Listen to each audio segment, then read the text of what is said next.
Hi friends, എല്ലാവർക്കും നമസ്കാരം. ഞാൻ ഇന്ന് വന്നിട്ടുള്ളത് മത്തൻ കുമ്പളങ്ങയും വൻപയറും വെച്ചിട്ടുള്ള ഒരു കറിയുമായിട്ടാണ്. എന്നാൽ അതെങ്ങനെയാണ് ഉണ്ടാക്കുന്നതെന്ന് നമുക്ക് നോക്കാം. ഈ റെസിപ്പി ഉണ്ടാക്കാനായി ഞാനൊരു വൻപയറാണ് എടുത്തിട്ടുള്ളത്. ഒരു 1/4 കപ്പാണ്. ഇതാണ് 1/4 കപ്പ്. ഈ 1/4 കപ്പിൽ വൻപയർ എടുത്ത് സോക്ക് ചെയ്യാൻ വെച്ചിട്ടുള്ളതാണ്. 2 മണിക്കൂർ സോക്ക് ചെയ്ത് വെച്ചിട്ടുണ്ട്. അത് നമുക്കൊരു കുക്കറിലേക്ക് ഇട്ട് കൊടുത്ത് വേവിച്ചെടുക്കണം. അങ്ങനെയാണ് മത്തൻ എന്നും പറയും. ഒരു ചെറിയ കഷ്ണം മത്തനാണ്. അതിൻ്റെ തൊലിയൊക്കെ കളഞ്ഞ് കട്ട് ചെയ്ത് എടുക്കുകയും വേണം. മത്തൻ കട്ട് ചെയ്തെടുത്ത് ഒരു പാത്രത്തിലേക്ക് ഇട്ട് കൊടുത്തിട്ടുണ്ട്. അതിലേക്ക് ഇത് വേവാൻ ആവശ്യമായ വെള്ളം ഒഴിച്ച് കൊടുക്കാം. പെട്ടെന്ന് വെന്ത് കിട്ടുന്ന ഒന്നാണ് മത്തൻ. ഒരു 1/4 ടീസ്പൂൺ മഞ്ഞൾ പൊടിയും ഇട്ട് കൊടുക്കാം. ഒരു 1/2 ടീസ്പൂൺ ഉപ്പും ഇട്ട് കൊടുത്ത് വേവിച്ചെടുക്കണം.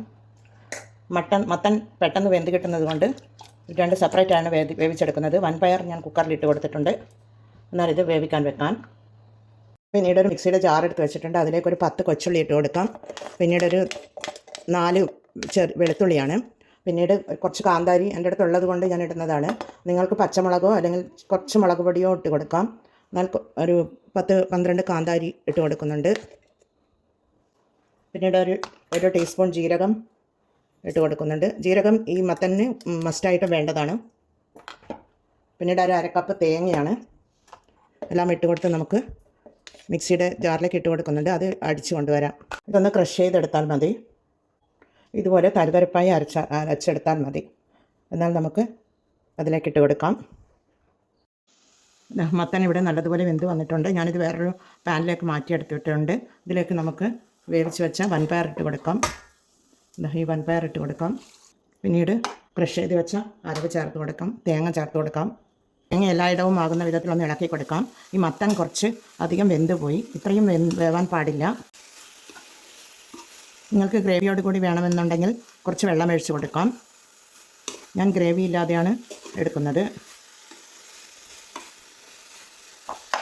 ഇതിന് ഉപ്പുണ്ടോ എന്ന് നോക്കാം നമുക്ക്.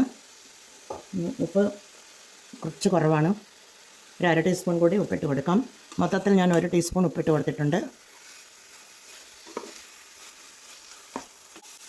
കുറച്ച് കറിവേപ്പില ഇട്ട് കൊടുക്കാം. ഇത് 1 മിനിറ്റ് ഒന്ന് മൂടി വെച്ച് കൊടുക്കാം. തീ കുറച്ച് വെച്ച് കൊടുക്കാം. തുറന്ന് നോക്കാം. മത്തനും വൻപയറുമുള്ള പൊടിയുള്ള കറി ഇവിടെ റെഡിയാണ്. ഇനി ഇതിലേക്ക് നമുക്ക് കടുക് താളിച്ചൊഴിച്ച് കൊടുക്കണം. കടുക് താളിക്കാനായി ചീനച്ചട്ടിയിൽ കുറച്ച് വെളിച്ചെണ്ണ ഒഴിച്ച് കൊടുക്കാം. 1 ടേബിൾ സ്പൂൺ വെളിച്ചെണ്ണ ഒഴിച്ച് കൊടുക്കുന്നുണ്ട്. 1 ടീസ്പൂൺ കടുക് ഇട്ട് കൊടുക്കാം. കുറച്ച് വറ്റൽമുളക് ഞാൻ കട്ട് ചെയ്തെടുത്തിട്ടുള്ളതാണ്, അതുകൂടി ഇട്ട് കൊടുക്കുന്നുണ്ട്. ഇതിൻ്റെ ഒരു ഫ്ലേവറിന് വേണ്ടി വെളുത്തുള്ളിയാണ്. 2 വെളുത്തുള്ളി ചെറുതായി കട്ട് ചെയ്തിട്ടുള്ളതാണ്, അതുകൂടി ഇട്ട് കൊടുക്കാം. പിന്നീട് കറിവേപ്പില ഈ ഓഫ് ചെയ്ത് കൊടുക്കാം. നമുക്കിതിലേക്ക് താളിച്ചൊഴിച്ച് കൊടുക്കാം. ഞാനിതൊരു സർവിങ് പ്ലേറ്റിലേക്ക് മാറ്റുന്നുണ്ട്. ഇതിലേക്ക് ഒഴിച്ച് കൊടുക്കാം. കടുക് താളിച്ചത് ഇതിലേക്ക് ഒഴിച്ച് കൊടുക്കുന്നുണ്ട്. നല്ല ടേസ്റ്റിയായ വൻപയറും മത്തനും കൂടിയുള്ള കറി ഇവിടെ റെഡിയാണ്. എന്നാൽ എല്ലാവരും ഇത് ട്രൈ ചെയ്ത് നോക്കണേ. ട്രൈ ചെയ്ത് നോക്കി ഫീഡ്ബാക്ക് അറിയിക്കണേ. ചോറിനും ചപ്പാത്തിക്കുമൊക്കെ ഇതെടുക്കാൻ നല്ല ടേസ്റ്റുള്ളതാണ്. അടുത്ത ഒരു വീഡിയോയുമായി വരുന്നത് വരെ എല്ലാവർക്കും താങ്ക് യു ഫോർ വാച്ചിങ്.